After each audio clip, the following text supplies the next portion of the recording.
Hey everybody, looks like we made it to yet another Wednesday, thank God. How are you guys doing? Thank you so much. Let's get ready for part 3. We have Willie already here. Thank you so much for coming by, sir. How you feeling? Much better? I know Willie was feeling a little under the weather, but he was feeling better last time we talked, so thank goodness for that. That's always a good thing. And what I'm doing is getting set up. Boy, it was crazy. All of a sudden, my main camera wasn't working. Everything was really red. It was quite scary, but it looks like we are doing pretty good. So I'm going to check and see it. I see the picture looks pretty good, right? You good with the picture there? Brad, good to see you. How's it going, my friend? So glad you can make it. So we're doing pretty good today. You know, we're making some good time. Everything was all red at one time, so I was kind of nervous. It was looking a little strange. I'm going to make it a bit light, and then I'm going to increase the contrast here, and I think that would be pretty cool. Not too much, then it looks like radioactive. We don't want it to look radioactive. This beautiful lady we're painting. And okay, that looks pretty good, I think. Let's see, what do you guys think? We'll just put her over here. Hey, William, good to see you, my friend. How's it going? Let's cover my my arm here so you guys can see what I'm working from. Hey, what's up, Wendy? Good to see you. How are you? So glad you can make it. So now how are you feeling, Wendy? Wendy was a little under the weather as well, but hopefully you're feeling better. So I got the lighting down, believe it or not, just in time. It was like 9:27, and all of a sudden everything in the picture was red, like I was in a dark room, and I turned my computer off and turned it back on, and it actually worked. Well, I'm glad that. Are you feeling a little bit better, or is it still kind of rough? Okay, so we have the light mixture, and with the light mixture, guys, you always start with the light mixture when you are coming fresh into your painting. You know, you don't want to come in with a medium or dark mixture because you're playing for keeps with that, right? So you definitely want to make sure that you allergies now. Oh man, that really sucks. Yeah, this is the time of year, right, Wendy? So let me go ahead and pull up my Pure Ref. I'm doing a video on Pure Ref for you guys all to see. It's going to be really great because I think it's an amazing program. Let's see, we'll close that out and we'll pull this up real quick. Let's see. Is this her? Nope, that's not one. So I have to just give me a quick moment. Now I was working from a reference, which was pretty cool. So let me see if I can get that photo in here. So how's everybody been doing with the, have you guys been quarantined? Now, I'm 5 miles from Manhattan, so if you guys been watching the news, you know that's not a good thing. It's been kind of crazy around here. As far as, oh, well, thank God for that, Wendy. That's so important. Just stay, you know, self-quarantine, not for everyone else, but for yourself. That's how I look at the quarantine. It's for ourselves, you know. So right now we are going to look at my reference, which is, you know, right here. And we're still with the light mixture, and we're still just going to very slowly, ever so slowly, start darking down. But before we do that, we are going to actually work on some of these values here. See, right here at the hairline, there is this sort of line of tone here.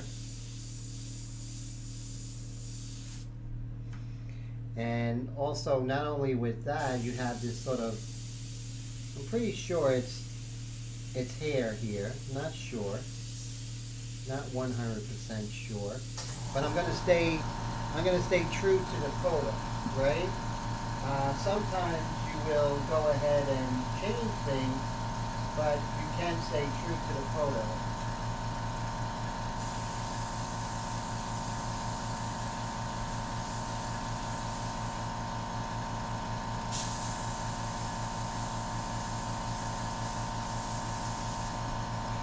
try and save your paper, meaning don't just spray onto, have a piece of paper underneath.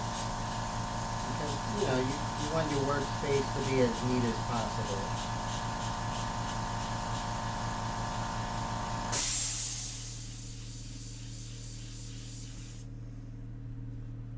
Hey Tone, how's it going, man? How's everything out in Queens? I hear you guys have some crazy numbers going on over there. Stay safe and stay away from those people, my friend.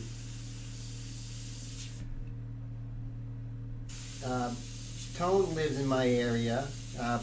Tone is actually living in the exact opposite side of Manhattan that I am. I'm on the Jersey side. He's on the other side in Queens.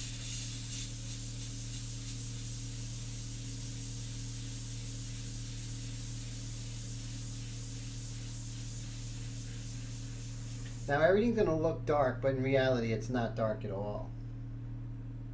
It's just that simultaneous contrast thing going on.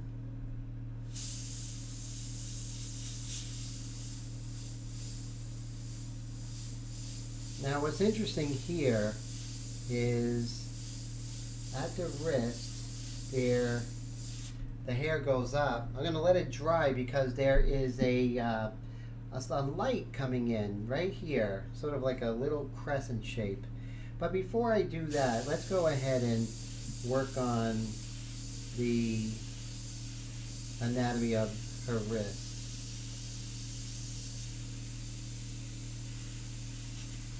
And then what I'm doing also is giving this area a little more space. Phil, how's it going? Phil is doing great. Phil is currently one of my students, and he is doing Gene Tierney with me, so we're having a good time over there. So everybody welcome Philip, and he's all the way from the UK, so that's cool. So we have the UK in the house, which is really fantastic.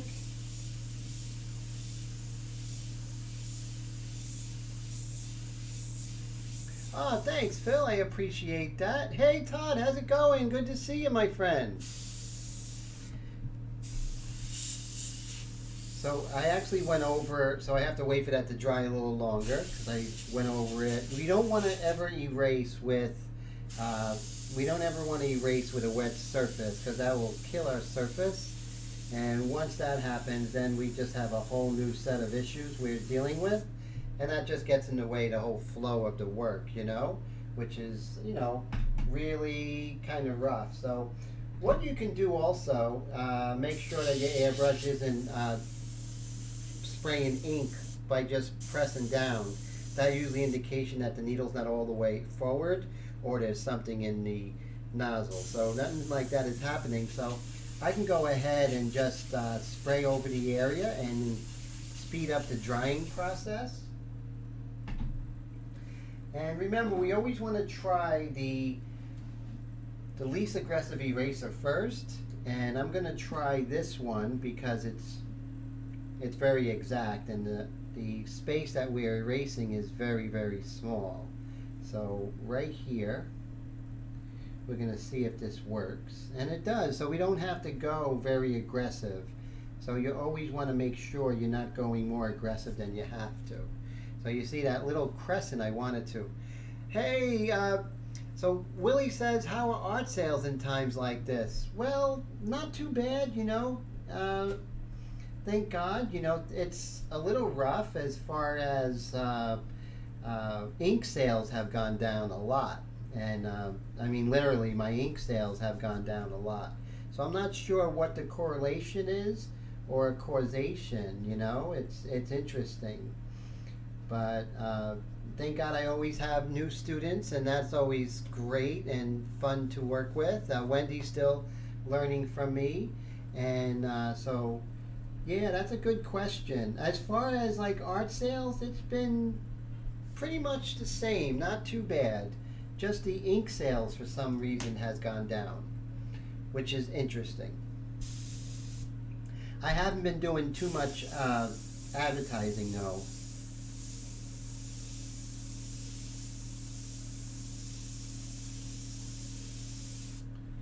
And so, yes, Wendy's stuck away from her studio, so that kind of slows things down. Ah, Philip's making some stencils. I was sorry I didn't get around to sending you these. I will tonight, uh, but definitely that is fantastic. So I think Philip has the Cameo. It's a type of plotter, and really, from what I see, does really great stuff.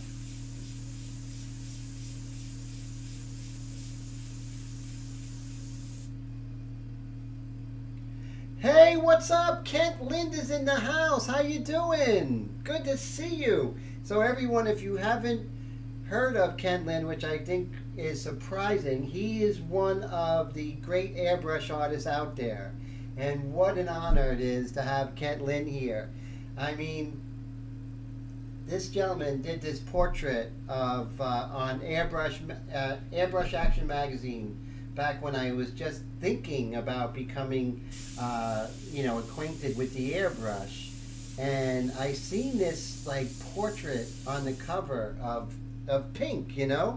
Pink, Pink has all this energy, and that's what I like in portraits. So I saw this portrait in airbrush, like it wasn't photorealistic. It was just painted perfectly, like a Thomas Eakins or like a Rembrandt. That it was just done just right. It looked like a painting and looked like a fine art piece, and I was like, wow, that's what airbrush could do, and that galvanized me, man. And I actually went full force into airbrush, and that was quite some time ago. And I'll tell you, that is that piece of artwork is just unbelievable. If you guys haven't seen it, check it out. It's just really fantastic. And Kent is doing live streams again. And I'll tell you, hey Mike, good to see you, my friend. Kent is doing live streams again. And I'll tell you, I think it was on Saturday. Yeah, that was a really fun live stream. He did this t-shirt with a beach scene. And there was no people in it. Very, very much like what's going on right now. He didn't put the hammock in, though, right? Right, Kent? You decided not to go with the hammock. I thought that was a funny part of that live stream. Kent's daughter wanted him to put a hammock in there, and everybody was saying, "Put the hammock in, put the hammock in." That was a lot of fun. That was a great live stream. His live streams are really fantastic.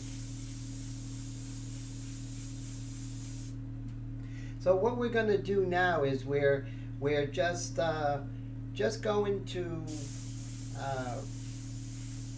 basically. So was there beer in it? That's true. I'm not sure there was beer in there, but yes, the hammock.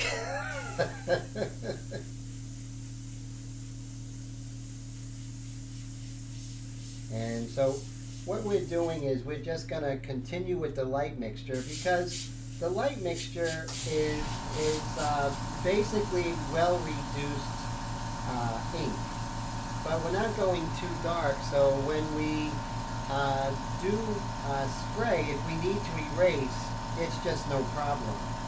And I'll even show you, we're going to go with the Mono Eraser 0, and we're just going to ever so lightly, look how beautiful this erase is, because we're really not putting, we're mostly water with a little bit of ink in there, which is really good.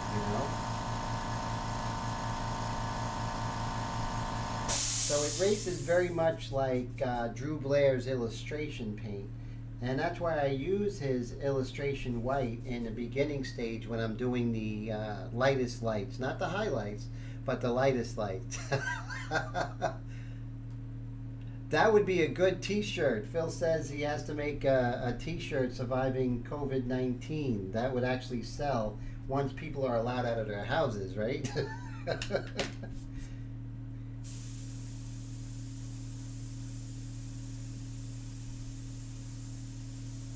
And the good thing is we're not really in a rush to get dark right now. There's plenty of time for that.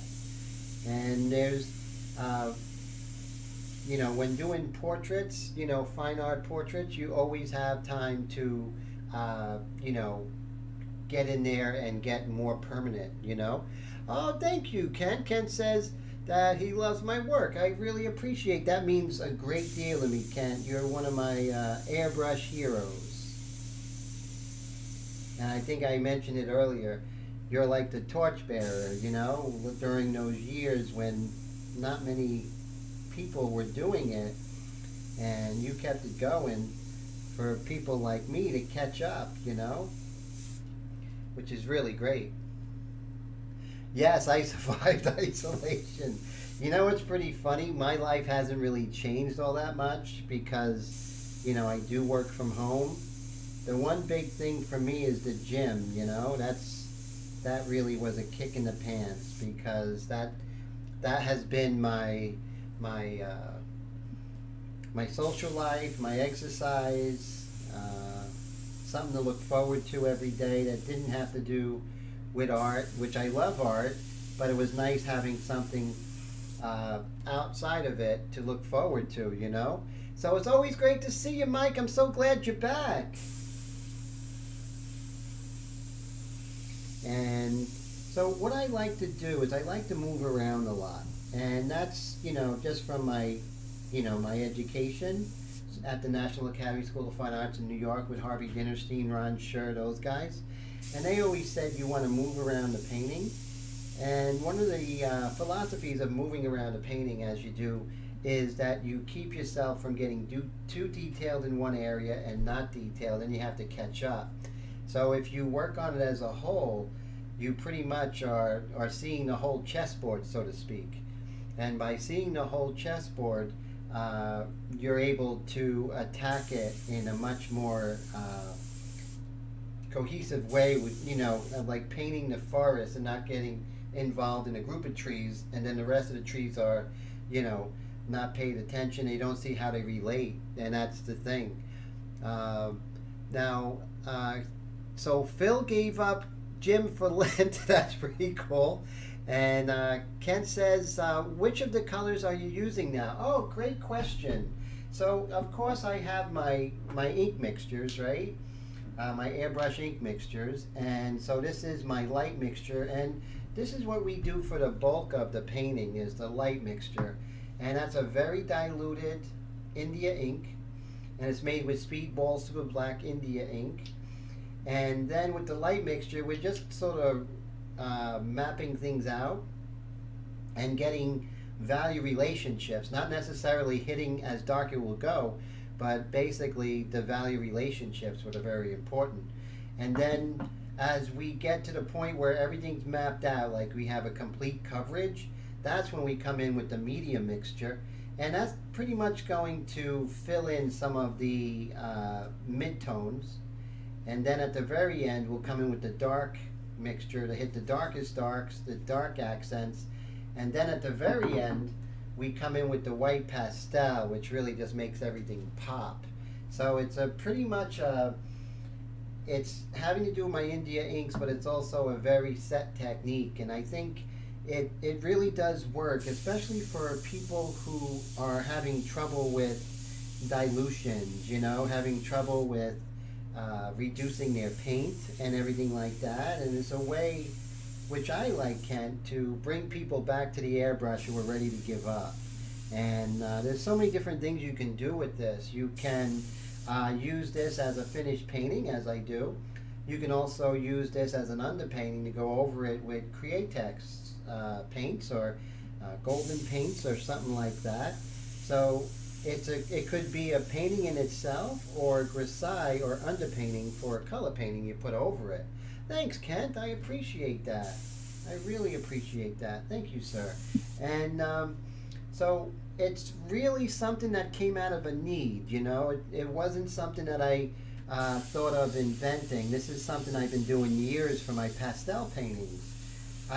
One of the main reasons why I got into airbrush, because I was just doing pen and ink with regular brushes and markers for my underpaintings, for my pastel paintings. And uh, basically, it was very crude. And when I seen people on Facebook doing some, and YouTube doing some airbrush, and I was like, that could be a solution. So for a couple of years, airbrush for me was just using the India ink like this to put pastel over it. And then when I seen Kent's work and Drew's work and Steve Driscoll's work, and just like, oh my God, these guys are just ridiculously good, and no one heard about them because the art world doesn't really talk about these great airbrush artists as much. Well, I'm changing that because I'm definitely talking to the people from the fine art world about airbrushing and really get those two worlds together because they're really fantastic, you know? Thank you, Brad. I really appreciate that. So I thank you so much. So Mike is leaving. Let me see. Head and chest cold. Oh man, I hope you feel better, Mike. And I'm gonna give you a quick line on email just to see how you're doing. So glad you can make it. So one of the great things about about my ink mixtures is how quick you can reload. So I'm out of the light mixture. So what I do is just take my light mixture, which comes with a little eyedropper, and we'll just put that in just like that. It's already pre-mixed, no diluting or anything. That quick, you're reloaded, and you can go from the light mixture to the dark mixture, which is, really very convenient. Oh, definitely, I will do. And man, Mike, I hope you feel better, So Phil says he just started lessons with me and can't believe how much he's improved. Well, you're doing really good, Philip. I mean, Phil really did great today. We're working on a portrait of Gene Tierney, and his first portrait ever, and it's really kicking butt. And today he blew my mind about his airbrush control. So that was really nice to see. Really nice to see. So that was really very cool. So that's great. And thanks for that question, Ken. I appreciate that, sir. And as you can see, we can just blow this up here. And if you guys are ever interested in my my setup, I would definitely love to share how I do my live streams, which is pretty cool technically, and that's neat. Thank you. I appreciate it. And Ken says he's great to hear that I'm shining the light on my work and our industry. I appreciate that, definitely. And the airbrush guys have, I really love you guys. You guys have really accepted me with open arms, which I really appreciate. The fine art community can be a little stuffy at times, but you guys are definitely not stuffy, that's for sure. You guys are like a lot of fun, and that's really cool. So Mike says he built a Frankenstein airbrush from a Sotar and a Badger 100 side feed. Oh, we got to check that out. So a Sotar 100. Now that's interesting. And thank you, Wendy. I love that. I'm going to check out those pictures, Mike. And Brad said he was pleased with my class, and that makes me happy. Definitely. Right, Ken? It's that giving back that really is fantastic, and it's fun to do the artwork, and that's great. But when we can give back and inspire others, that's like, I think there's no better feeling than that. And Kent does a lot of that.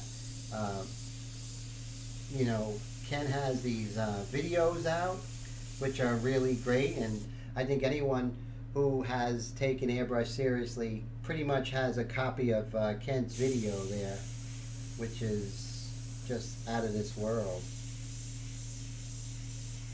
So as you can see, I'm just moving around, not staying in one area, and constantly surveying and asking myself, okay, where am I neglecting? What area is not getting the amount of work, Oh, that's right. Maybe I should start a web page just for, my alumni, and just to show off you guys and expose your guys' work. That would be fantastic. So Kent, what kind of compressor do you have? Oh, thank you. I appreciate that. Yes, Kent, that would be so cool. Those success stories, and that's really important, to really give you guys shout outs.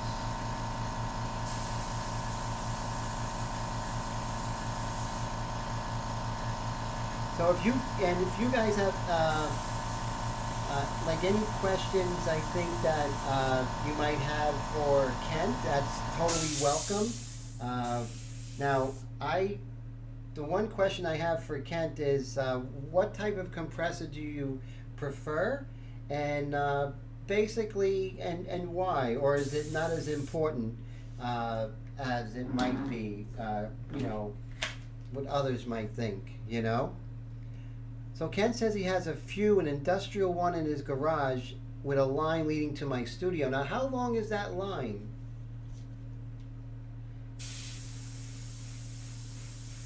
I find more and more that artists, the real veterans in the industry use the industrial ones. So Mike bought a California Air Tools 6-gallon, should have bought a 10 or 15-gallon. I have two California Air Tools. One is a 5-gallon and the other one is an 8-gallon. And the 8-gallon is the one you hear in the studio, and I have a 5-gallon in my pastel studio, which I did a quick live stream on Sunday afternoon of the portrait. Oh, okay, so Kent says his line is about 15 to 20 feet, and he also has a California Air Tool 1 horsepower with a dual quick connect. Okay, that's good. And so the 1 horsepower, how many gallons is that one?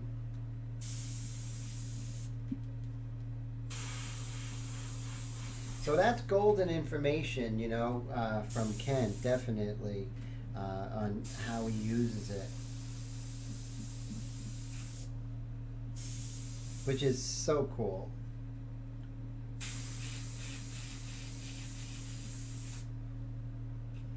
Now Wendy has, it works for Wendy. Wendy has a small compressor, and that one basically is, it doesn't have a tank, but it's nice and quiet. I like Wendy's.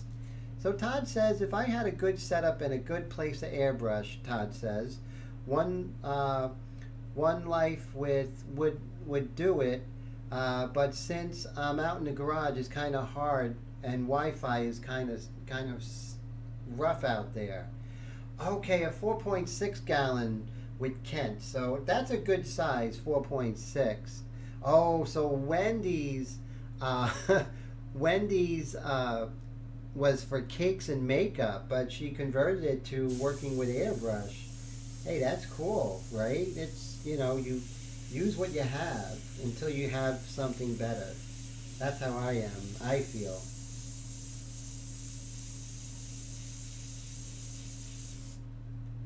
So Brad says, Kent, if Tim's too bashful to show off our work, I'm not. Friend me on Facebook.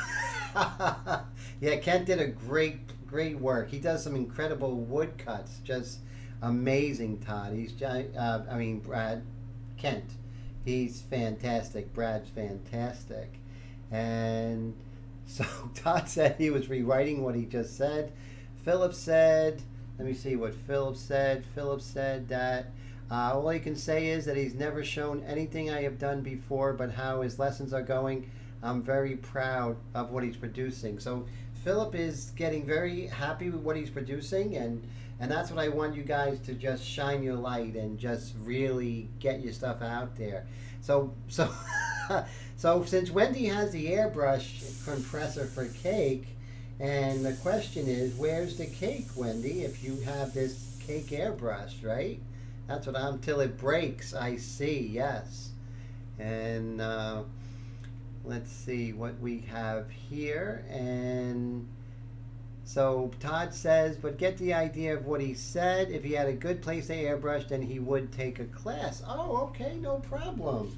So, I'm going to be here. I'm not going anywhere. So, you take a class when you're ready. We'll go ahead and we'll do that thing.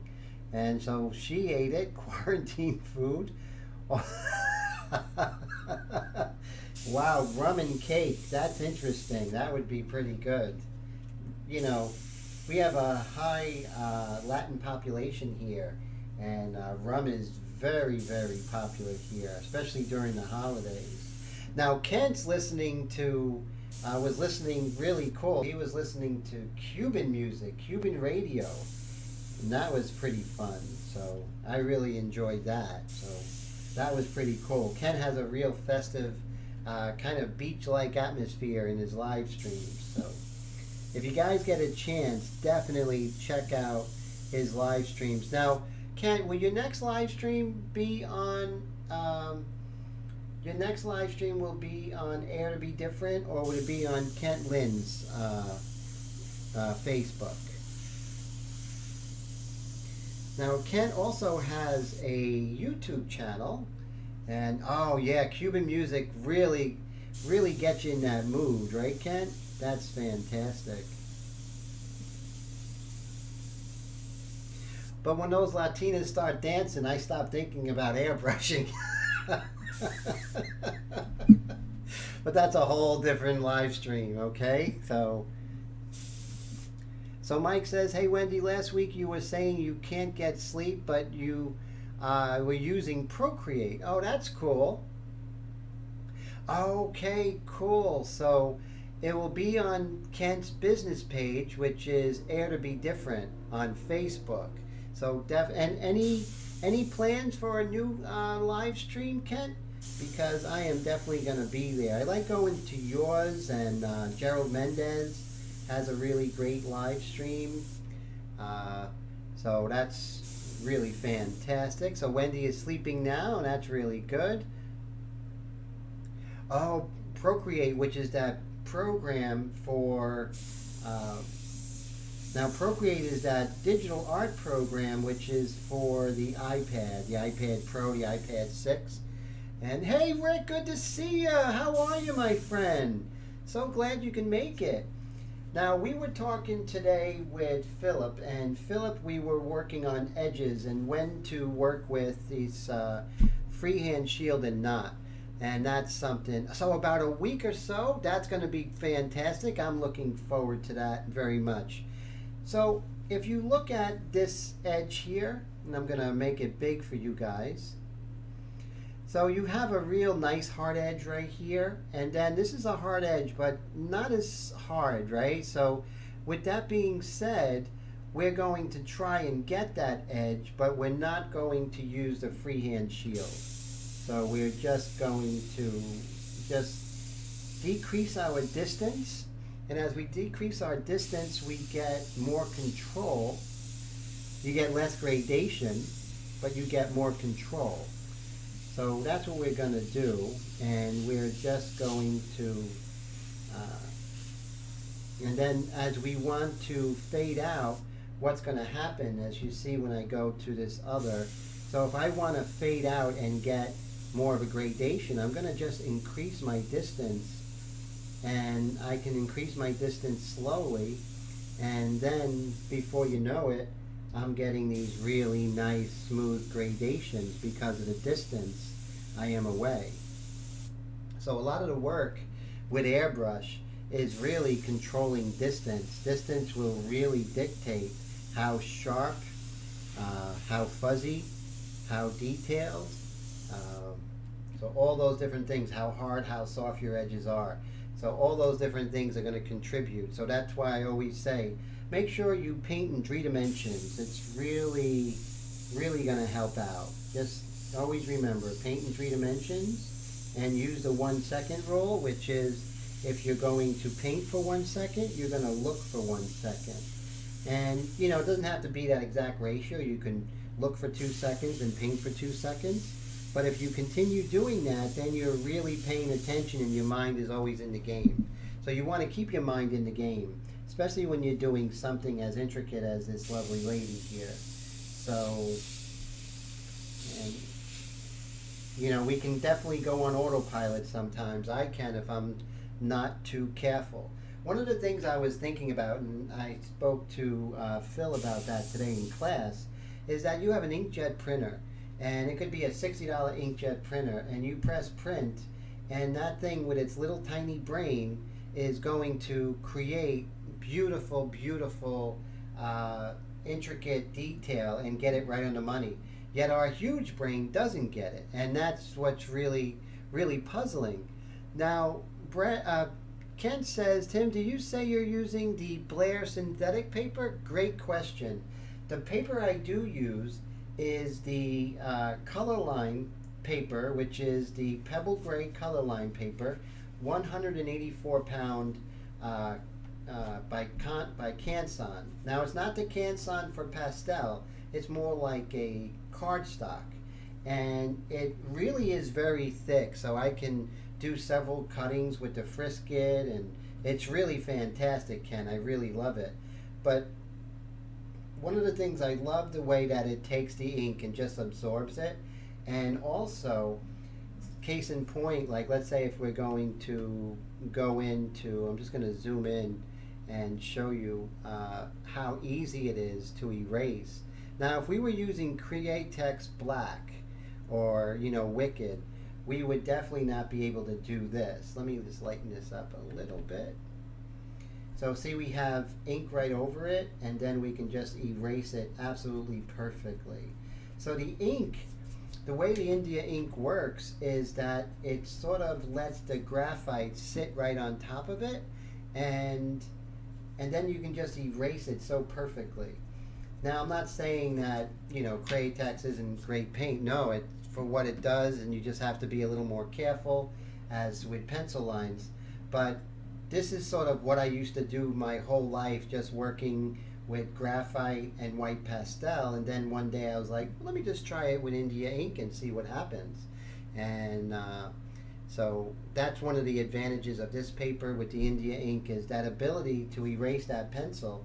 So when we get to the very end of the painting, there's going to be absolutely no pencil line. So it gives the impression that it was just, you know, my airbrush and the ink, and I just did it perfectly, you know. And plus the client's going to want that.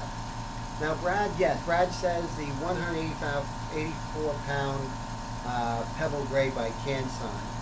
Now Canson was so great because I was using De La Rowney Dreadnought Gray, and much to my sadness, they stopped making it over the summer. So we were all like sort of panicking, because that's what we were using, the Canford cardstock by De La Rowney. Now, I called up the manufacturer, and De La Rowney said that they're no longer manufacturing it, that Canson's now manufacturing their paper. So I went on LinkedIn, looked for, you know, their people in charge of marketing, and so long story short, I got a hold of someone, and they sent me a whole lot of this color line, and that's how we got here, is that Canson was so cool and such a friend to the channel. They sent me all this free paper to try out, and with that we were able to find this. So if you know, this is more of just very close to working on like a drawing, you know. That's how it feels, Ken. It feels like working on a drawing.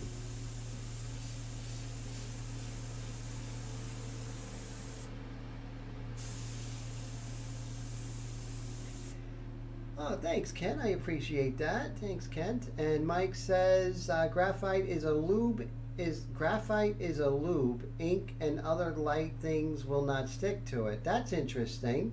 So that's fantastic. So yeah, I guess it's because the graphite comes on top of the ink, and that's what makes it a lot easier. Now it's hard. So Canson is hard to get. The color line paper is hard to get. Quick story to tell you, Kent. So I have a class which is going to be April 5th at the Hobby Lobby here in Totowa, New Jersey, and I'm pretty sure that's going to be canceled due to this whole epidemic. But a while back ago, when I was first speaking with them about a class, I'm walking around, and what I see is Kent's face. He had one of his videos at Hobby Lobby in a very small airbrush department, and I thought that was so cool.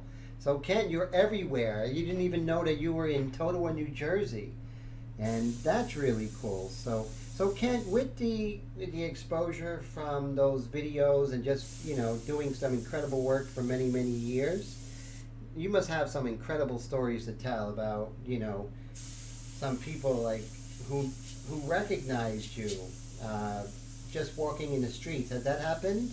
I'm sure it has with how long you've been doing this, and successfully, I might add.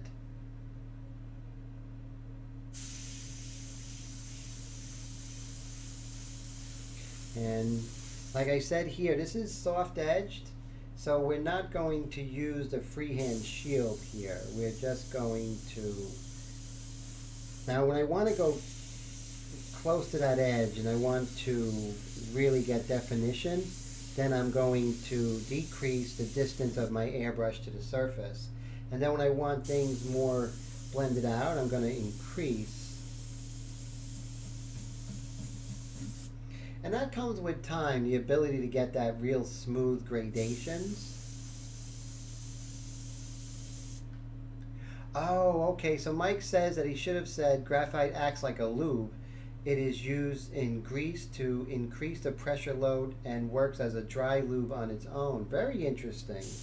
No, that's very cool. Thanks for that insight. So in her arm here, we definitely want to pay attention to what's happening here. So we have a shadow shape. So it's a little bit darker on the edge here. And we're going to basically, now this is caused by the anatomy of her triceps. So you see her triceps are sort of creating a little shadow shape here. And when we're looking at shadow shapes, we really want to see how they're interacting with the adjacent angle on the inside of the form and the outside of the form. So both are just as important. When you do get those sort of interlocking borders, you really start getting a three-dimensional feel to the artwork, which is really great. Now, Kent said this has happened a few times, and he's always shocked. But they are already airbrush junkies and in the industry. That is so cool, though. So Wendy's back. That's cool. And so that must be really cool. So that's fantastic. So I love to hear that. And then John's here. Better late than never, John. So glad you made it. So glad you can be here. John just did a piece. I don't know if you guys seen it on Facebook. It's really nice. So I was really impressed with what John did. So that's what I love, you guys are doing, pushing the envelope, doing work that, you might normally not do, Brad said it's okay, Wendy, you didn't miss much. Some of them are having a bit of fun at your expense. Oh my goodness. So Brad is stirring the pot. And then Wendy said, Wendy, stop calling me. I live too far away to date you. Oh my God, there's issues going on there. Too funny, guys, too funny. So as I was saying, it's really crucial to not only get the value shapes. Now we're still with the light mixture, and we're going for relative darkness, relative value relationships. Things look dark right now because everything around it is light, but that doesn't mean that we are not paying attention to the shapes as well as the borders of those adjacent shapes, which is so paramount into getting realism. And not only realism, not photorealism, but structural realism, that there's understanding to what we're seeing. And with the 1 second rule is really going to keep you from going off on that tangent and to all of a sudden, like when Philip said today, when he drives the car, he doesn't even realize how he got to work, you know, that sort of thing. So we want to stay away from the autopilot. And going back to that printer, you know, if a $60 printer can make it look perfect by just hitting the print button, why are we having trouble when our minds are infinitely more complex than that printer program? So that's why, you know, we have to do things like the 1 second rule and all of that. So Kent says that he has to go. That's great. No, and if you promise Jen a movie, you got to do it.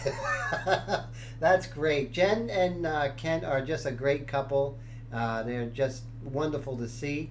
And say hi to Jen for me, Kent. Kent, thank you so much. What an honor. And you really made the live stream. So take care, my friend, and I will see you at your next live stream. And hopefully I'll bring as many ink flingers over there as possible. And thanks for being just an inspiration, and being one of the torchbearers of excellent airbrush work. So what a wonderful treat that was. So thank you so much, sir. So, oh great. Hey Jen, how you doing? Take care, my friend.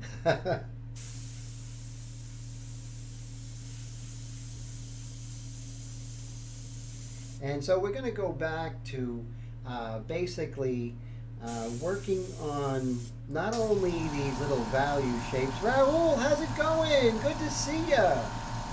So what a treat that was, huh, guys? So I went ahead and shut my door of the closet, and hopefully that will lower the compressor noise a little bit. So that was just really cool, wasn't it, guys? I mean, we had some really cool guests last couple of weeks. We had Ken from Badger, which was just amazing. And then we had Gerald Mendez, and now Kent. This is just fantastic.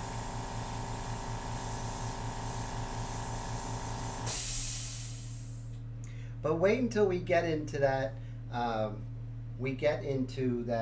dark mixture, or the medium mixture, then the dark mixture. Then you'll see this hard work start coming together. Now we can go ahead and start erasing some of those pencil lines, but one of the things about erasing pencil lines is always be very wary that you don't erase those pencil lines too early, because you work so hard to have them as reference, and when you it's like drawing out the map before you get to where you have to go, right? You don't want to draw out the map before you reach your destination, or in modern terms, turn off MapQuest. Who uses maps anymore, Brad, right? Oh, thank you. So Brad says, like attracts like, and the best of the best. I really appreciate that. You guys are the best of the best. You guys make this live stream perfect, you know, and thank you, Brad, Wendy, and everybody who comes here every week and just supports the channel. It just means so much to me and makes Wednesday nights always my favorite. So who knows what life has in store, you know.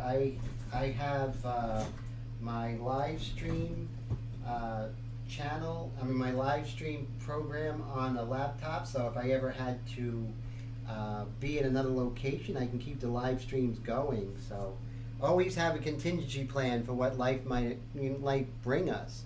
Now my guest says, well, if you want, make him gain 200 pounds by eating cake all the time. Wow, 200 pounds. That's going to be pretty bad. Unless you're like 8 pounds right now, but, you know.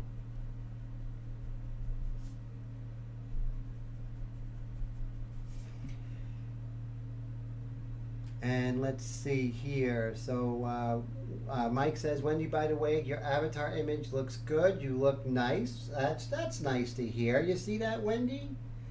So Wendy is always very elegant, a very pretty lady, and always an honor. Wendy says, is that why he's flirting? Wendy looks even better on Skype. Even better than an avatar.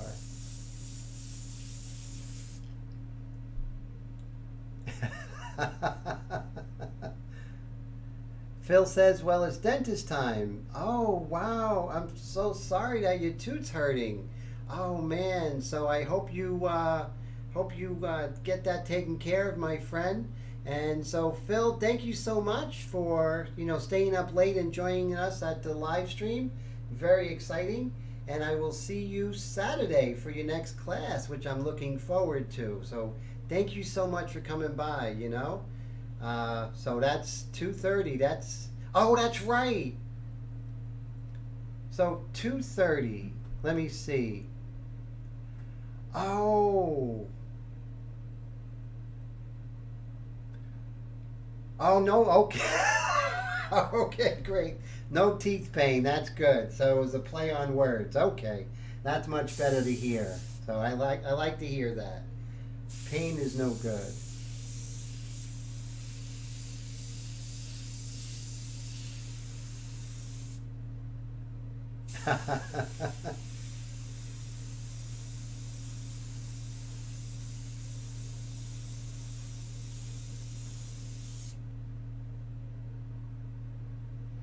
So Wendy says to Brad that he needs butter for frosting.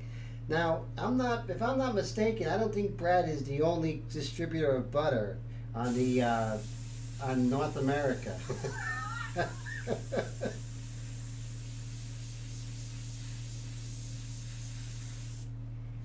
Remember, I always say, guys, take care, my friend. Always great to see you. Cheers. And so what we're going to do is we are going to make sure I'm not neglecting an area, and that's one of the things we don't want to do. So when you're getting to this stage, sort of the end part of the light mixture, you want to sort of do that sort of, you want to make that assessment. And, where am I really neglecting? And I would definitely say right here, her pectoral region here. So I am definitely going to go ahead using some of these really nice lines that I got in the drawing stage. So I'm going to be a good distance away, about 2 inches. And what I'm going to do is I'm just paying attention with the 1 second rule. And I'm really going to pay attention to my edges, So Mike says an old Mickey Rooney movie is on TCM when he was like 6, A Midsummer's Night Dream. Oh, okay. And what I'll do is, with that 1 second rule, is I'm going to start really paying attention to the value, but also pay attention to the edge work.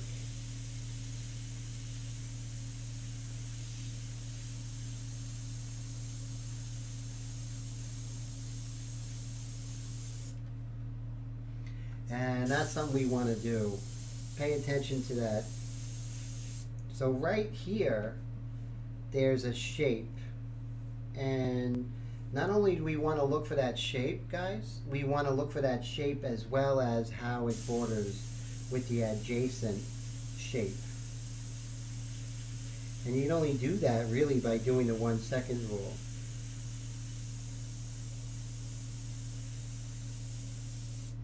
So you see how that is so important. And then over here in the corner where her strap is, it's pretty hard edge. Now you want to make sure you don't oversaturate, right? You want to get dark, but you have to be patient. If you're not patient and you oversaturate, you're going to start puddling the ink, and then all of a sudden it's going to change the texture and start staining the paper. All those things are really bad. Mike says, Tim, does she have a mole on her right in that spotlight by her nose? Yes, very, very light. It's lighter than what's there, so I'm definitely going to lighten that up a little bit, but it is there, definitely. And she has a couple of moles right here, but I'll be lightening them up as I go. But everything around it's going to be darker, so that's going to lighten it up anyway. So what I'm going to do, guys, I'm going to go get some water because I'm dying of thirst. And I drank my coffee, and coffee really doesn't cut it. So I am going to be right back. Talks amongst yourselves. Make cake, coffee, water. Be right back.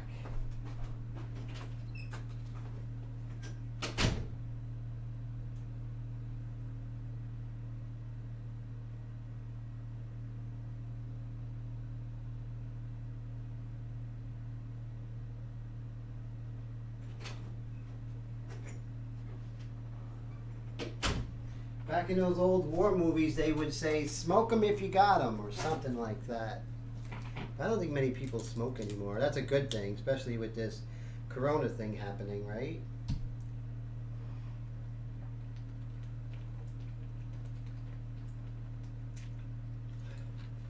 Coffee. That's amazing. Wendy said she sees everything. Wendy is omnipotent. I don't know if you guys knew that.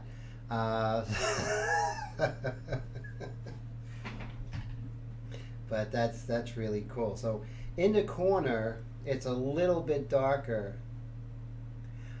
Can I just get icing a la... Okay, that's... Air Todd says, just like the death of the compressor, and you thought someone died. That's right. That was Mr. Johnson with that, man. I thought someone compressor blew up. That was pretty scary. I thought we had an airbrush catastrophe on our hands. So in the corner, it's a little darker. So right here, we're just going to wait till that dries, and I'm going to erase those pencil lines, which are no longer needed because they did what they had to do, right? Wendy says that she's blind. Wendy, you're not blind.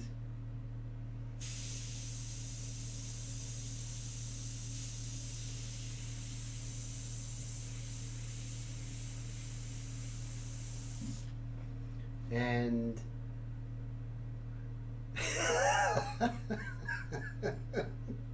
oh my goodness. And right here, we just have a little bit of a line here, and then a shape going this way. Wendy says she's almost blind. I think she does really great. Her artwork is fantastic. So, the main thing I definitely would want to really stress when doing airbrushing and getting better, and a lot of people ask me, Tim, what's the secret? What are some of the things I can do? Any tips and tricks and stuff like that. PG. I think we're at PG-17 at this point, and I think what I would have to say is put in the hours. The hours is going to be what is going to make the big difference.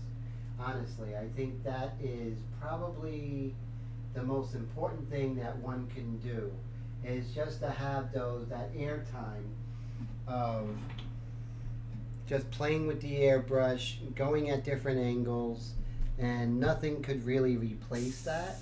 So, like anything else, like if you see a little bit of a tip dry, is just to, pull that sort of thing. All these different aspects could, really go a long way. My hands are looking very pink, so let me fix that. I don't have pink hands. It's getting pinker, so let's go this way. There we go. Bring that life back to my hands. Okay, perfect. Now, we are just going to continue. Remember I said I was going to wait for that to dry, and now I do need a kneaded eraser, and I believe it's in the other studio. But I always have more kneaded erasers laying around somewhere.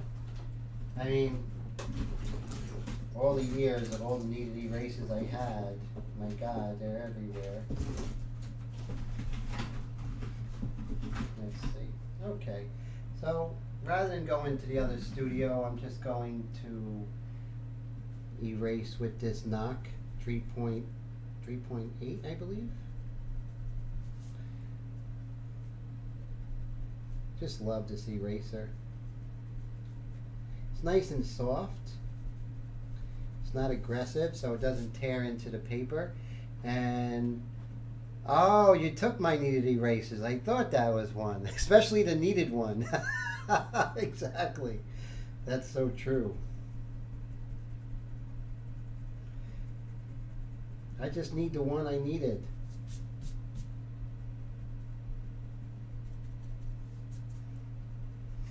You know what, guys? I don't like even teaching shortcuts, so I am going to go to the other studio and get my kneaded eraser. I'll be right back.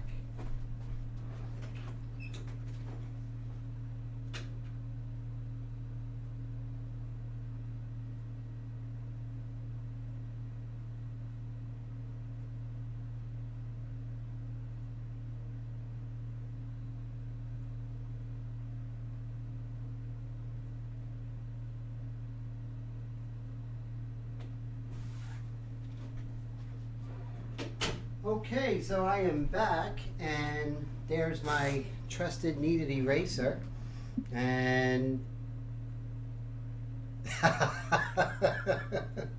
there was one you couldn't see, Wendy, and so because it's gray, it sort of blends in with the gray paper, and so as you can see, I can go ahead and erase those pencil lines just perfectly.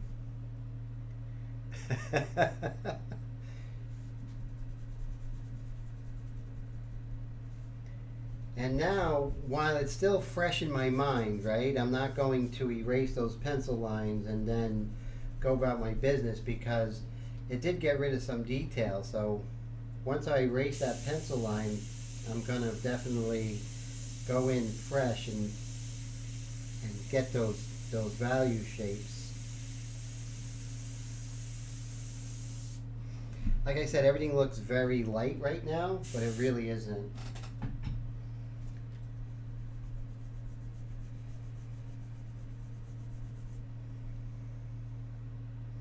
Wendy can't see gray.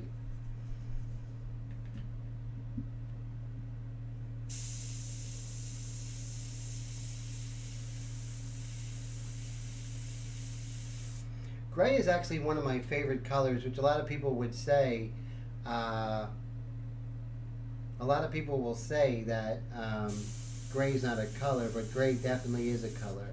Because there isn't no such thing as just gray. There's always a warm gray, or yellow gray, a green gray, a red gray. So that's pretty interesting. Yes, the ink dries very quickly.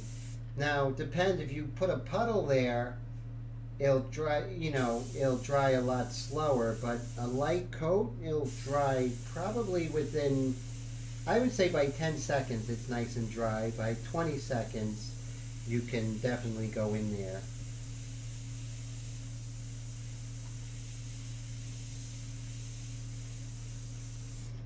No freehand shield here because it's still very soft.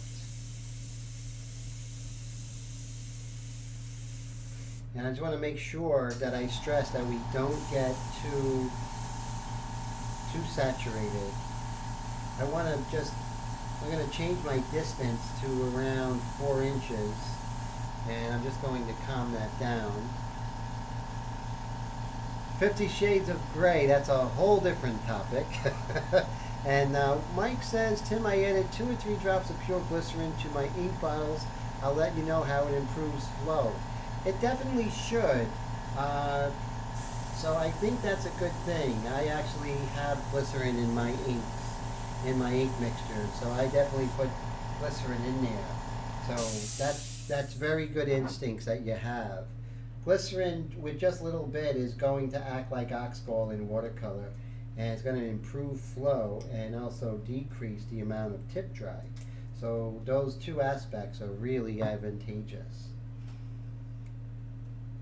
It's a humectant, which means keeping things humid. Is that correct?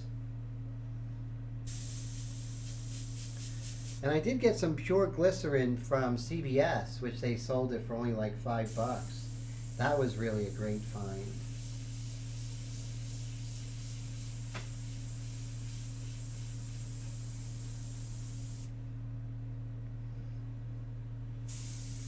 So we're going to continue working in this area here. Remember, we were neglecting it, right? So we're going to stay here for a little bit.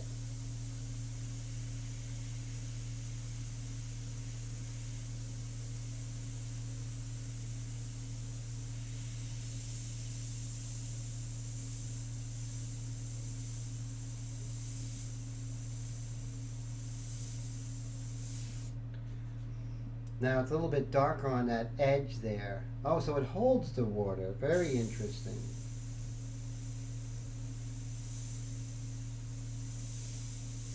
I know with acrylic painters, when I was studying acrylic many years ago, a lot of artists used glycerin in their acrylics, which I'm surprised a lot of airbrush artists don't use glycerin in their acrylics because it will cut down on that tip dry. It does slow down the drying period a little bit, but depending on how much glycerin you actually put in. So you see, right now we're creating that sense of light on her neck, and her sternocleidomastoids are these right here. So I want you to look that up. Sternocleidomastoid. It's a very important muscle. It goes from back of the ears and goes and attaches on both sides to where the clavicle and the sternum meet.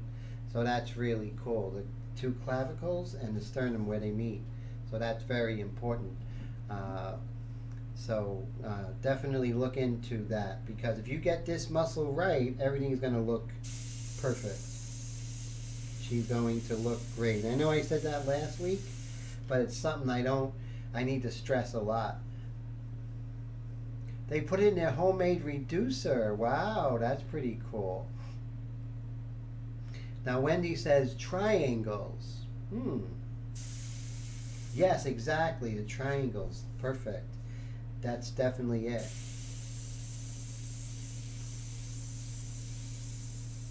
So you see, we didn't neglect this area now. Now this area is up to speed with what's happening here. Now this is much darker, so I'm going to increase my distance to about 4 inches, and I'm going to do a light dusting over here. And what that does, when you increase your distance, it's going to be a lot smoother, and then and a lot lighter. But then we can go ahead and, so we darken this value, we can darken this value here. Continuing to look and see those value shapes and how they interact with the adjacent value shapes to really create a tapestry that looks good, right? Now, has that fan been causing problems, making everything sound like I'm in a boiler room, or it has been pretty cool?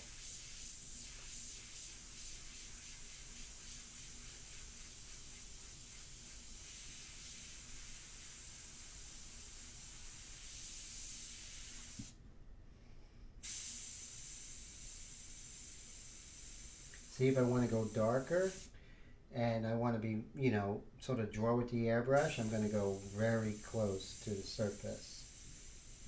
It's how you sketch, with the airbrush.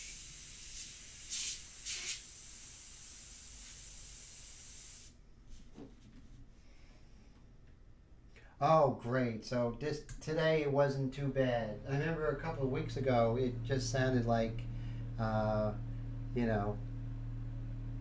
oh, better with it off. Okay, so maybe I could just put it further away from I'm going to put it way back here. Maybe that will cause it to not be so loud. So hopefully we're going to find a good happy medium, because it's going to start getting hot here and the air conditioner is going to start coming on. That's not fun, but no way around that, guys. I don't want to be sweating on the artwork. Okay, so right here, we want to get rid of this pencil line as we go, right? No rush.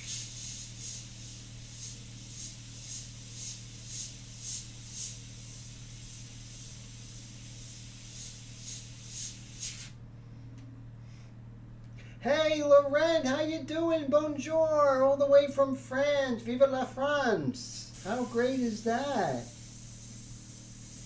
So this is pretty cool. We have Canada and England, and we have France. This is fantastic.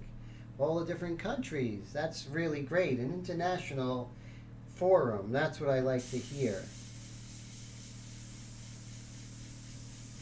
We don't care about borders, that's for sure.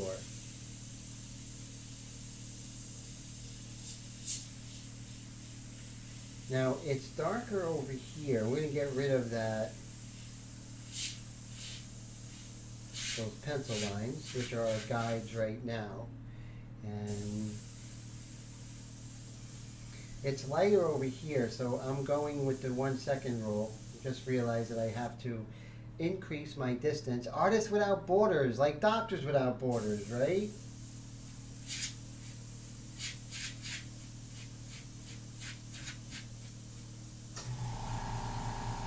Now here's a hard edge. So, you know, while we're doing the 1 second rule, we can definitely catch ourselves before we actually make a mistake. So we're going to use our freehand shield perpendicular and not parallel.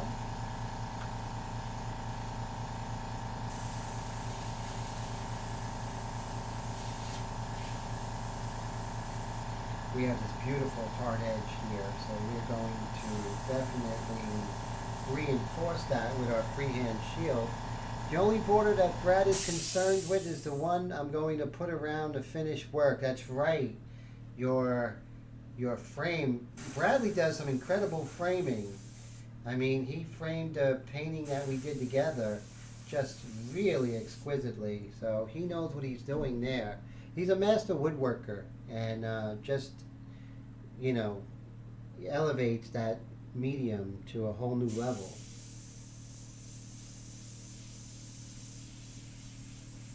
He's also revamping his studio. So Brad, how is that studio coming out, my friend?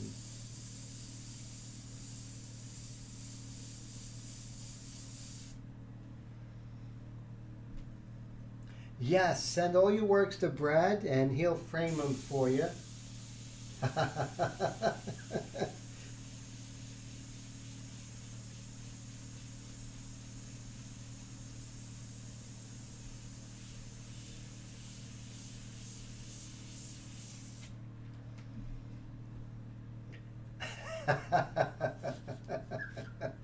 Oh man. So the airbrush I'm using is the Extreme Patriot Arrow, with the trigger changed on there, and I put a Iwata Mac valve on it as well for really intense micro adjustments.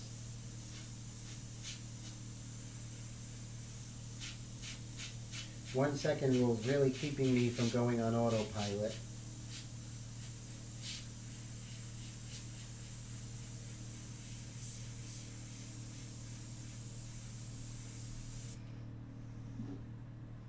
Now Brad says he has the taxman coming Friday. Got to get ready for him. Oh man, yes, that's always rough. So hopefully he'll be easy on you, and you won't have to pay that much. That would be great. Maybe even a little bit of a refund.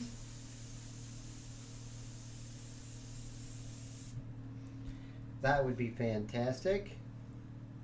Oh, you've been sidetracked. Okay, so you got a lot of other work to do. That's pressing, and that's very pressing task that you have to do. So I definitely can see that. So what I'm going to be using is the kneaded eraser, and I'm going to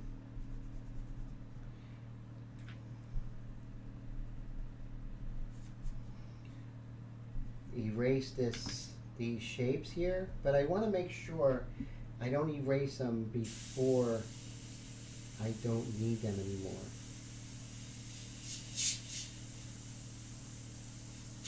So I'm going to let that dry before I erase that area. Over here. Yeah, sometimes they don't erase with the kneaded eraser, and you go, remember, you always try with the softest, and then you could progressively go more aggressive if need be.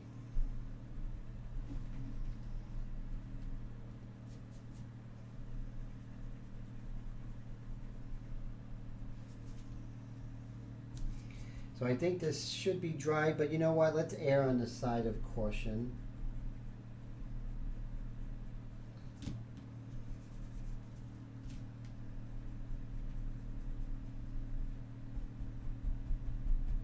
I'm going to erase this pencil line. Now, very fresh, after I erase it, I'm going to go ahead and reiterate the detail that I lost with that erasing.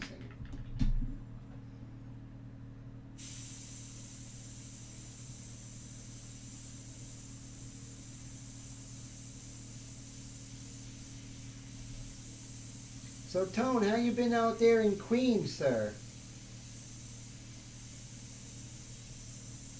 I know Queens has been hit really hard with this corona thing, unfortunately. Pretty much like us here in Jersey.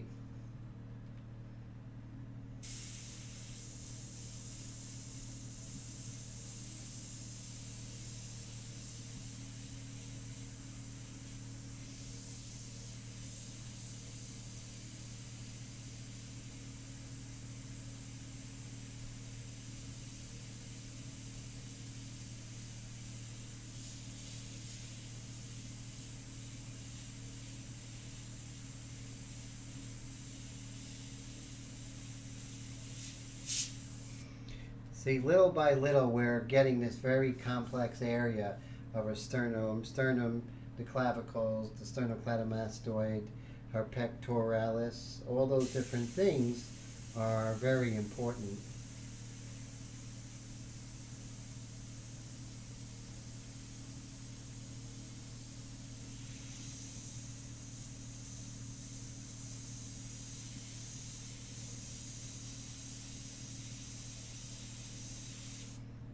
Okay. And Wendy says she's hoping it gets warmer in Texas, the virus won't spread as bad. I hope that's true. That would be great. Brad says we work so hard to get art right. I think it's important to present it with some effort. Yes, so that's where Brad says with the framing. I agree. It's that presentation, like even how you photograph the artwork. You know, you don't want any borders. You don't want, someone's hand who's holding the painting.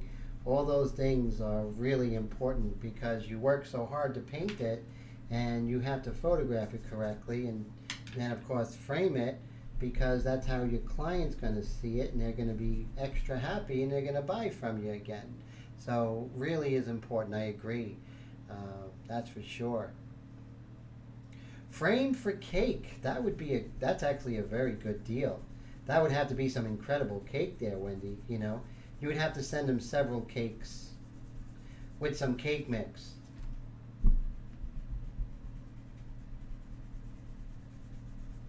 But the officials might eat it in customs. That's the one thing you got to worry about. And I'm just going to continue with remember, we're down here because we ignored that area, and we're also over here we have to work because I think we're ignoring this area too.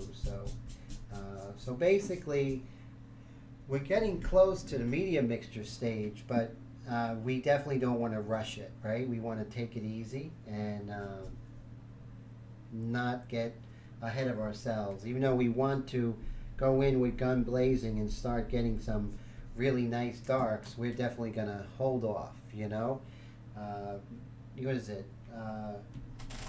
Something is a better part of valor, or something like that.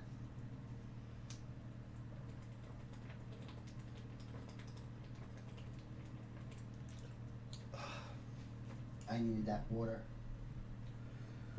Okay, let's see.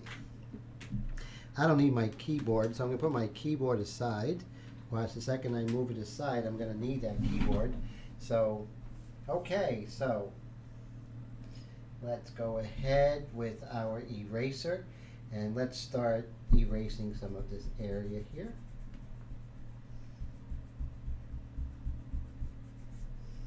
There we go. And it's important to,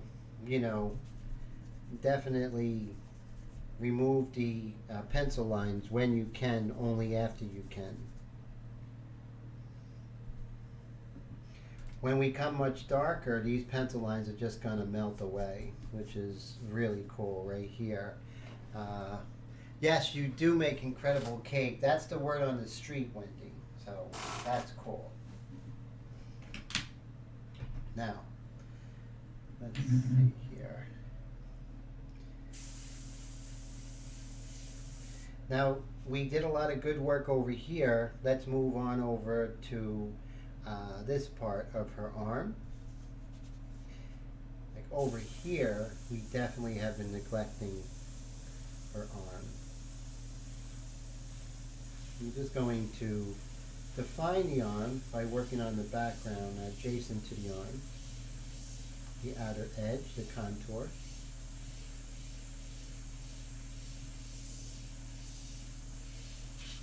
And as we're going, for more gradated, we're about 4 inches from the surface. If we want to go closer and sort of reiterate that contour, we'll go down to about an inch, inch and a half, and then we'll go much further out to get that larger area.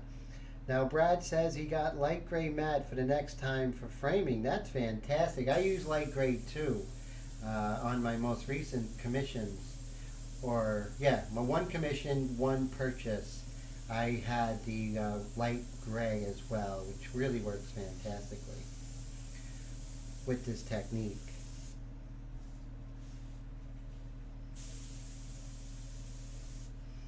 Okay, now, where else? Okay, so right here, see right in here, we have some stuff going on right here. So we definitely can address that, and you see I have some of that actually indicated with the pencil lines. I'm just going to very quickly listen to what it sounds like on my live stream so I can decide if I hate the noise at the finish. I'm just going to very quickly listen to what it sounds like on my live stream so I can decide if I hate the noise at the finish. I'm just going to very quickly listen to what it sounds like on my live stream so I can decide. That don't sound too bad, so that's good. Now, are we getting any kind of echoing or anything on this, or no? None of that is happening. So, this sounds pretty good in your guys' opinion?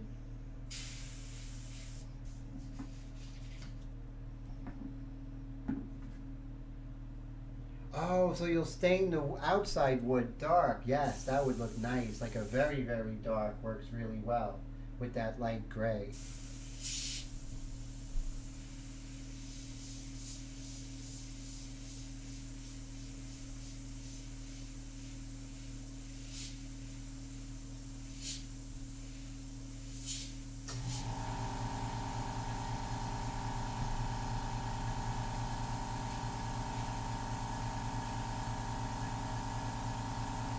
The 1 second rule really keeps me honest. Especially when it's like late at night, when your mind just wants to go and think about its own stuff. You're like, you guys can go paint, and I'm just going to think about, other aspects of my life, and that's what we have to watch out for.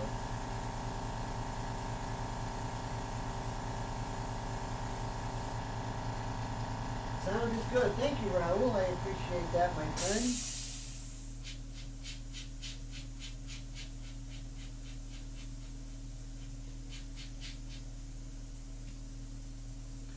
Okay, so you see, I went ahead and indicated some of that. And then also over here, like I always say, it's the adjacent, the borders to the adjacent value shapes, which are going to help with the tapestry of the forms.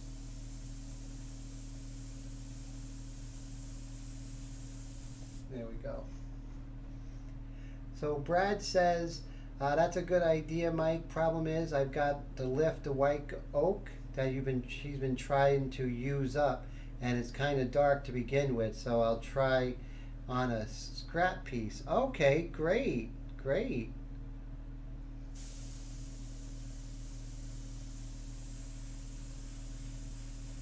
Always good to experiment at first, right, guys?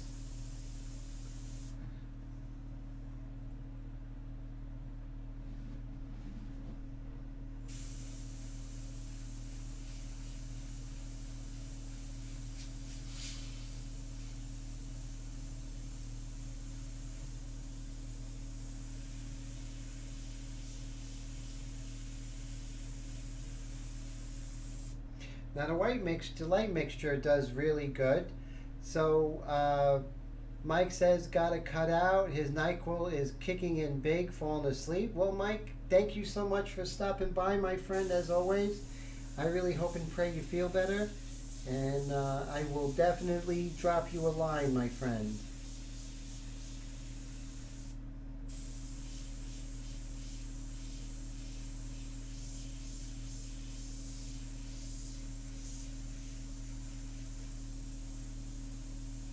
So pretty soon we're going to start coming in with that light mixture. I mean the medium mixture pretty soon. We might want to go in and start working on a little more detail. Yes, talk to you next week, my friend.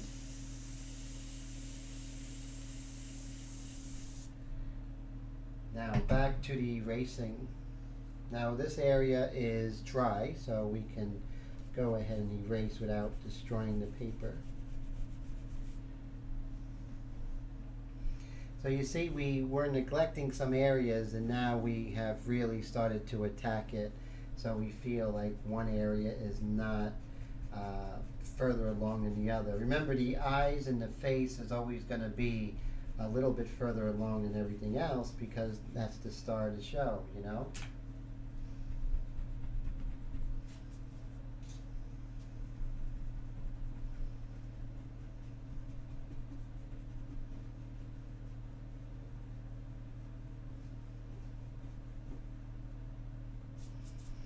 Okay, and so now you can see we're starting to work on contours. I will be right back, guys. One moment.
Okay, I am back. Thank you so much. So I appreciate your patience. Oh, thank you. Brad says she's coming along nicely. I appreciate that. So Brad's leaving. Have a good night, Mike. Brad, have a great night, my friend. I really appreciate it. No, Brad's not leaving. So Brad's still here. Brad's saying good night to Mike. Okay, cool. All right. Glad you're still here there, Brad. See what happens when I leave for a second? I get discombobulated. Okay, so now we got to reiterate our game plan right now. What would be some pencil lines we can get rid of? And I think in this arm we definitely could start getting rid of some pencil lines. So I'm glad that Brad's still here. Thanks, Wendy. That's cool. So let's get rid of some pencil lines here. But as we do that,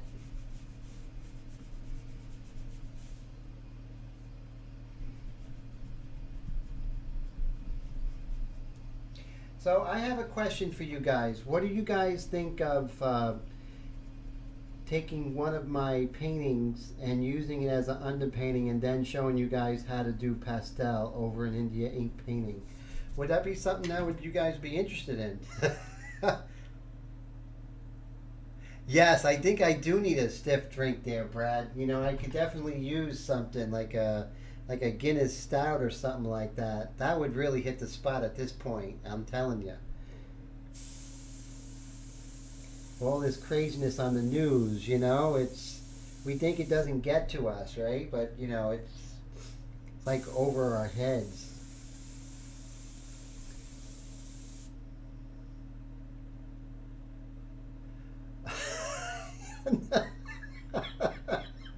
No, Wendy, we're not gonna have one of them. That's too funny. Just on principle alone, we're not having one of them.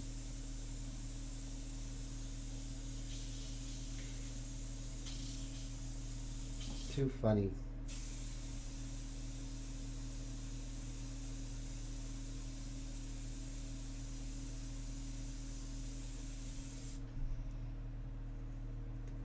So, Wendy, you would like to see that on the doing the pastel painting over the India ink underpainting? Because I think that would be something that would be totally different that you wouldn't see anywhere else. Drinking Corona on the back porch. I'm sure that is really hurting their sales, right? I'm sure of it. This whole craziness.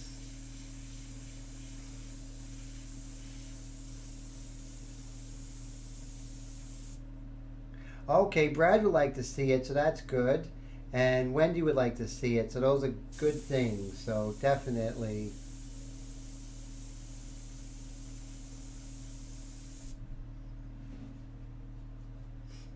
And let's see. Now, since we went ahead and started erasing, let's make sure we're getting the right shapes and not losing our shapes because we don't have that guideline of the eraser. So Raul loves the idea, which is fantastic, and so Willie, definitely, it's going to be an eye opener, and it's going to be pretty cool because we're going to start the painting here in this studio, and then when we do the pastel, we'll do it in the other studio.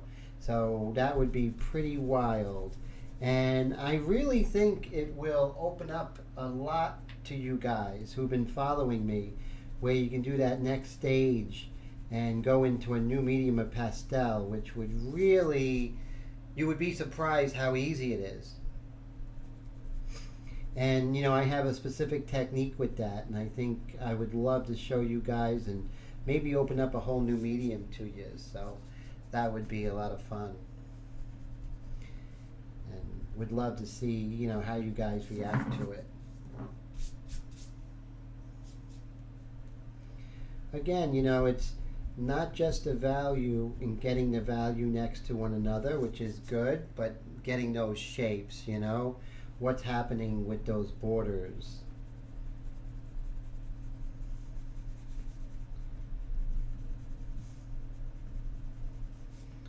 And once again, we want to make sure before we get rid of that border, before we get rid of that pencil line, we are out of ink already, so we're actually painting a lot today.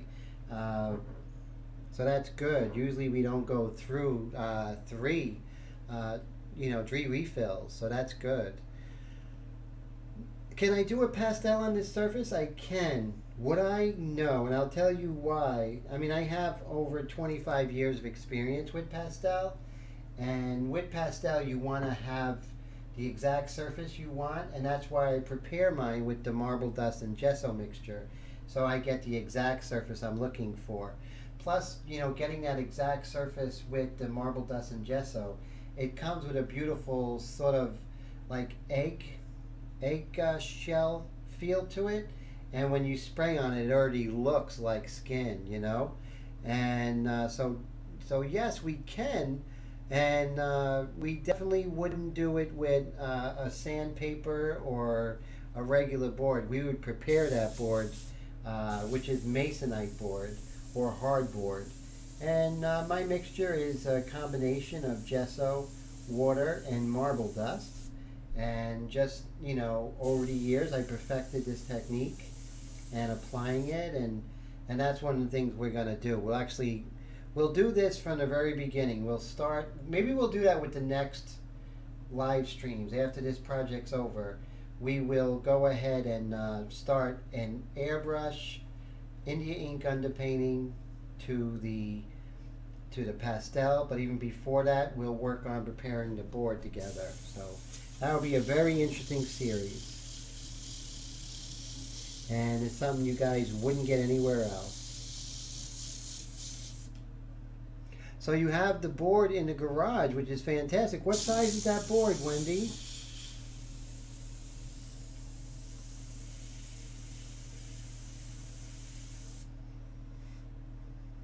So that's pretty cool. That's something we're going to look forward to. Now this is interesting. It does happen every once in a while, but it's good that you guys see it with me, and this way we can solve the problem, okay? Look what's happening. I'm not pulling back on the trigger just yet. See that, guys? Let me see if I can darken it. See what's happening? I'm not pulling back on the trigger, and ink is coming out. So that's one of two things. One of three things possibly. First thing what I'm going to do is I'm going to loosen the chucking nut here, and I'm just going to blow out my airbrush here. There might be something stuck in there. That happens. I'm going to make sure that this main thing is all the way pushed back, and I'm going to do just 2 revolutions back. I'm also going to check for tip dry. I mean, that does happen every once in a while, a lot less with my India ink mixtures. And, oh, thank you. Brad says, pretty hard to get bored in this live stream. Thank you, my friend. I appreciate that. And so that's good to hear. Well, you guys make the live stream, you know, you guys really do. I'm pulling back now. I don't have to do anything anymore than that. So whatever it was, we solved the problem. So it's good to see that. I want you to understand that, you know, once that happens, it's not the end of the world, that we can get through this, you know. We just have to troubleshoot on the fly, you know. And on the fly is very important. Just like with the technical aspects of my live stream. Show must go on. We just have to, on the fly, fix it, you know. And not get excited and nervous, and just step back, assess the situation, and we'll solve it. A little prayer doesn't hurt. Prayer always is good.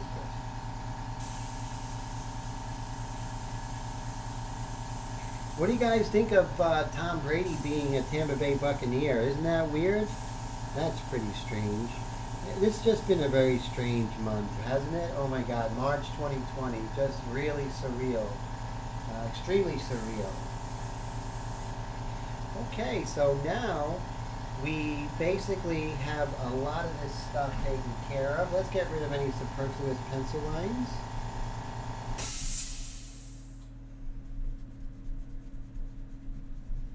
As my dad say, that's a 50-cent word, superfluous.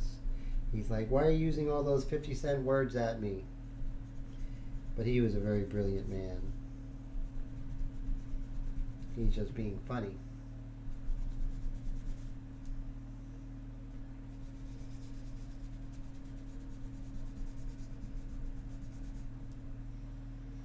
And let's see.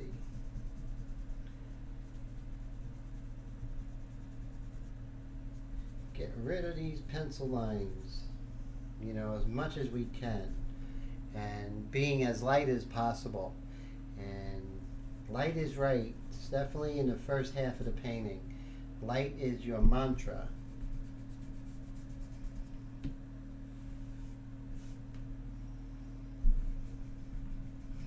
You'll find sometimes when you erase it, you're going to be like, oh my goodness. Wow, so Willie says he never thought he would miss hockey so much. I hear you, right? Everything is, you know, hockey, baseball. ESPN is relegated to reruns, right? You know, what else they got to do but talk about things that happened years back?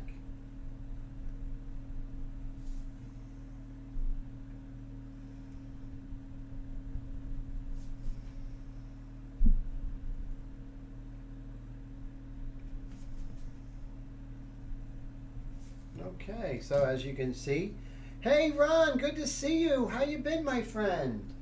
So glad you can make it.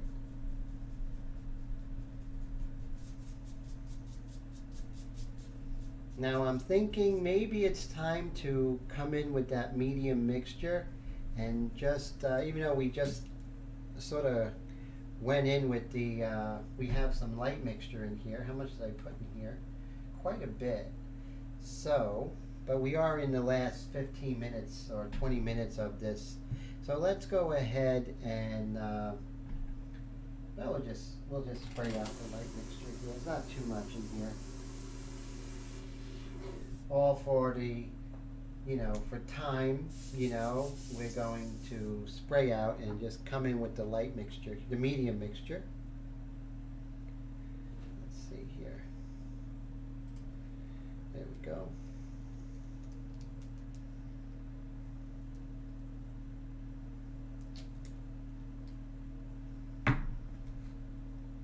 That quickly, we are loaded with the medium mixture from the light mixture. Remember, when you're going from a darker mixture from a lighter mixture, you don't really have to do much. The light mixture isn't going to affect the dark mixture too much. But when you're going from a dark mixture to a lighter mixture, you have to flush out your airbrush because the dark mixture will really contaminate the light mixture that you put in. So going from light to dark is really going to affect you. Okay, so make sure everything's good. You want to make sure that the top is on fastened correctly. It's spraying good. There's nothing coming out. All right, when you don't pull back on the trigger. So let's go back to the star of the show here, and the star is always the eyes, right? So let's see how far we can blow this up. Not very far, so let's just do this. Now she's coming out nice and slowly, nothing too crazy, but I do like the progress we're making. Okay, so this is the light mixture, a little more plain for keeps. And it comes out a little bit straight, like so. So soft on this edge here. I mean, we're talking super soft edge.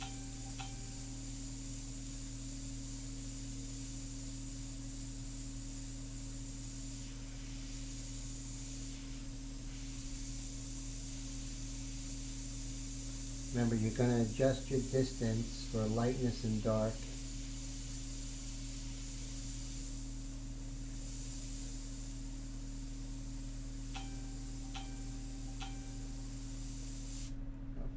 There we go. So you see, that looks a little darker than it is, so we'll just lighten this bad boy up there. Okay, now we do have some wicked pencil lines going on here. Oh, that was just a shaving. There we go.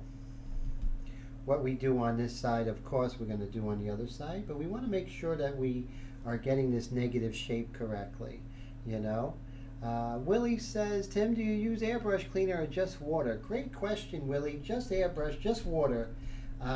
When it gets really bad, I'll use the this stuff right here. You get it at CVS. It's 100% acetone, and that stuff is really good. I use that with. Shoot that with a Q-tip or something, like put that on a Q-tip and use it. But mostly, as I always clean my airbrush right away, water does the trick. Just, real easy, which is really great, Willie. And Wendy does like the close-ups, which is really cool. And let's move over, shall we? Let's see, we'll move over to this eye here. So what we do on one eye, we always have to do on the other.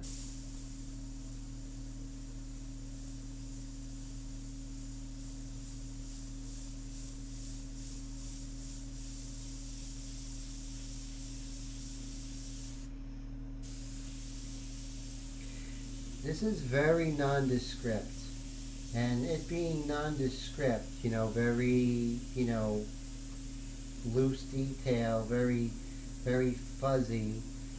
We are going to make sure that we're maintaining a good distance away. It keeps things from getting too hard-edged, especially in a soft-edged area. Wendy uses distilled, but not sure she has to. I don't use distilled water. I like to get some. I don't have any on hand. It's been really hard to get around here. So, but yeah, I don't. I haven't had any adverse side effects just yet with my airbrush. Maybe over years it should cause a problem. But, you know, but when you have the distilled, I know it's always better. Interesting point here, right here. Now, the way that this shadow shape is, it's cutting in a lot steeper than I have it, a lot more aggressively. So let's use our pencil. Always realize that when you're doing things to fix the drawing at any stage, the pencil always is better than the airbrush.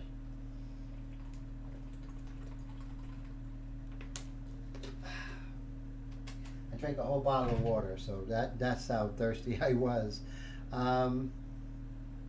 So with our pencil, we're going to look and see that this sort of comes up and then cuts in rather sharply.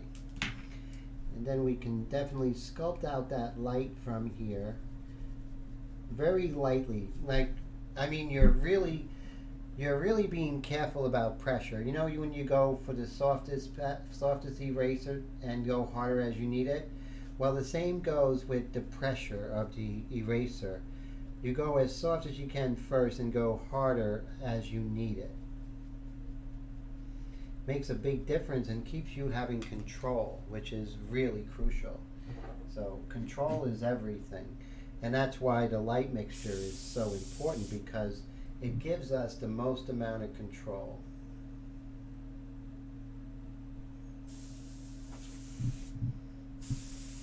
So we have the medium mixture, so we definitely have to be careful that we are not going too dark too soon. We have less control with the medium mixture than the light mixture, even less with the dark mixture than the medium mixture. But this is when we are starting to define shapes more.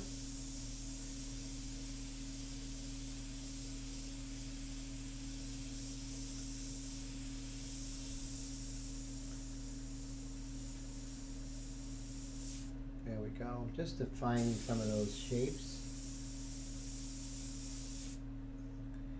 And maybe we can just get an indication of the white of her eye there, which I think is really beautiful. And then this sort of comes down quite dark. We want to make sure we get this shape here of the dark. Remember, it's not the value, but what's adjacent to it and the borders thereof.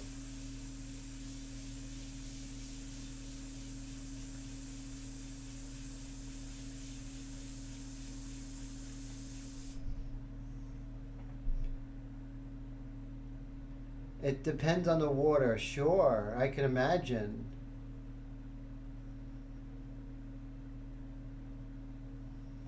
That's interesting, very cool.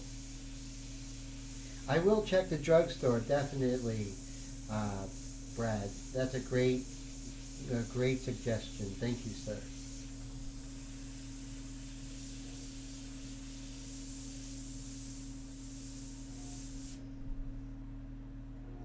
I just really like the way that things are starting to sort of come together here.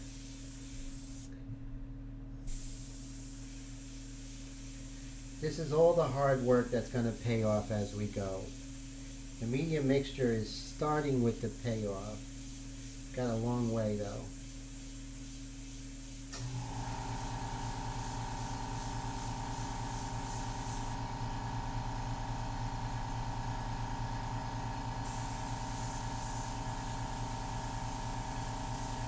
We have this little dark triangle here, not as dark. See that little dark triangle, and then right next to it we are going to just keep the air down, tap the trigger, and a little bit of a dark value sort of sneaks its way up towards her eye, and then it creates this little triangle right in here. And I want to make sure that we're not too light in certain areas.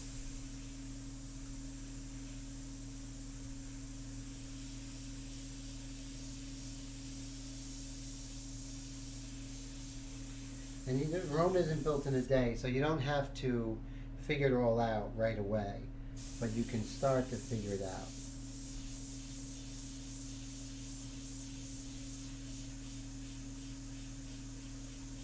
This is all relative hard edge, so I don't even have to use a freehand shield here.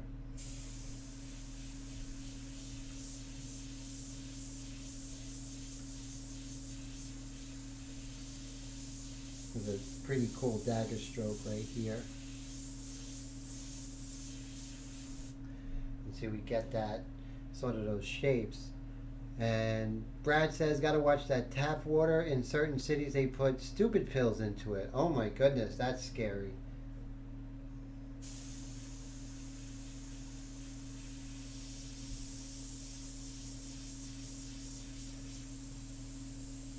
Now, what we do on one side, we got to do on the other side. That's our mantra, one of our mantras. We have several. With the 1 second rule, we are going to make sure that we get the dark value where need be.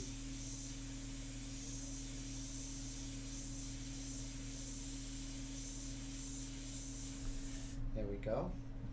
So right next to that medium value is the dark of the hair. It's a hard edge, but it's not a crazy hard edge, so we definitely can get that without the freehand shield. Hey Bill, how's it going, my friend? He plugs the dagger right through the easel, right through the canvas into the easel, through the canvas across to, oh man, that was a rough day. Holy cow. And then we're just going to work on that edge. So we don't have to go crazy with the freehand shield when we don't need to, because we can get the edge that we're looking for just, with the airbrush. And, it's all about distance. You get closer and you're going to get a fairly hard edge. Not as much as you would get with a freehand shield, and definitely not as much as you would get with Frisket. But when you see that's what you need, it's perfect, So, so it's good to see you, Bill. How you been, my friend? Remember, what we do on this side, we got to do on this side. So we definitely have to keep things congruent. And so that's how we're going to that next stage of the medium mixture, which is going to lighten up those midtones, straighten up those dark values, and really start telling us where we can continue developing certain areas. So right here we still have, it's not really a hard edge, so we could use we can just freehand this. It does get hard edge right here at the neck, so we can move into our freehand shield as we go here. Perpendicular and not parallel.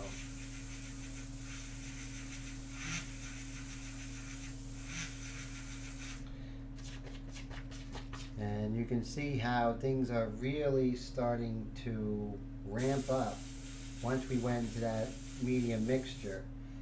Things are really going to ramp up really quick, as they usually do. We're in part 3. I would say part 4, part 5, maybe a part 6. I can definitely see this finishing in part 5. Now, one of the reasons I picked this is an image that purposely is not as defined, and I wanted to do that because I want us to be able to paint whatever we see, not just a perfect picture, So I think if we work on photos that aren't optimal, it really forces us to see what's happening. And so that's always good. So that's one of the reasons why I pick it. Plus we have Photoshop or Critter in my case, and we're able to go ahead and fix things, you know. Let's see here. There we go. See that beautiful hard edge? And it only works if this is continuing to be relatively soft. That really pops. So if I made everything hard edge, it just wouldn't look realistic. There's no atmosphere. And so you actually dagged or canvas and did actually Frisbee one today. Wow. So was it just you just were very unhappy with the work, Bill? Is that what happened? Or was it the materials? The dark mixture really does make a big difference when you're using it as opposed to the light mixture. You can see that it's just so much richer, the medium mixture, as opposed to the light mixture.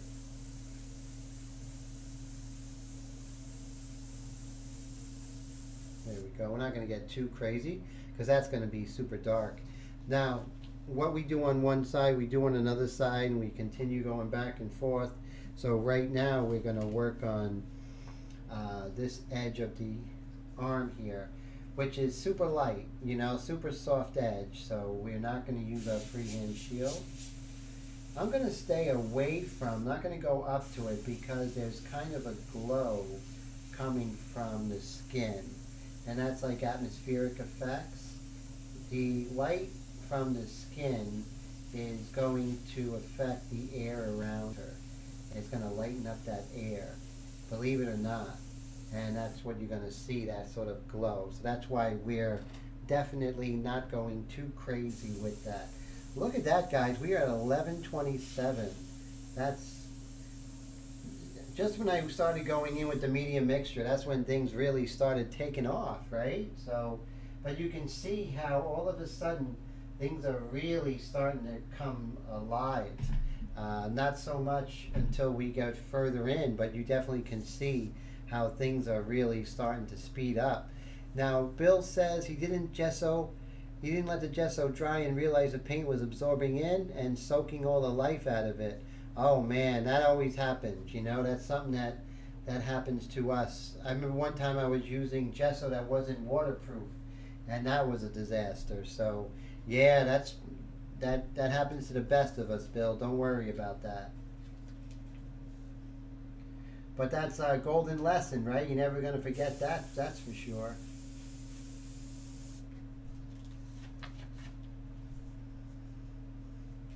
And let's see.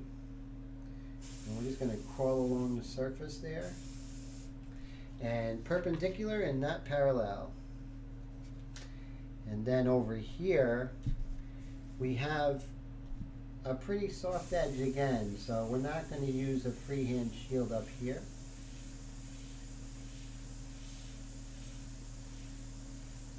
We are at 11:29, so that means we have 1 minute left, and I always give you guys the full 2 hours.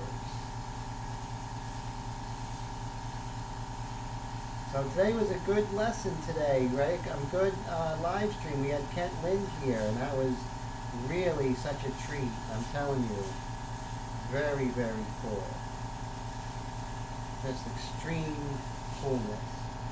And so I'm happy the way she's coming out. You know, there's no oh, so good night, guys. So Willie, have a great night. Stay safe as well, and stay inside, guys, when all you can. Brad, thank you so much for coming by, and Wendy and Bill and everybody. So it is officially 11:29. So I'm gonna airbrush until 11:30, guys, because it's 11:30. So Bill, Wendy, thank you so much for coming by and hanging out, and Raul and Will and everyone, John, I really appreciate it, and everyone else I'm not mentioning right now, but equally just as important, Mike, everybody. I'm going to leave this, of course, recorded on YouTube so you can look at it again if you have any questions or anything like that. And so this was just a lot of fun to do, and you can see she's slowly developing a lot of atmosphere going.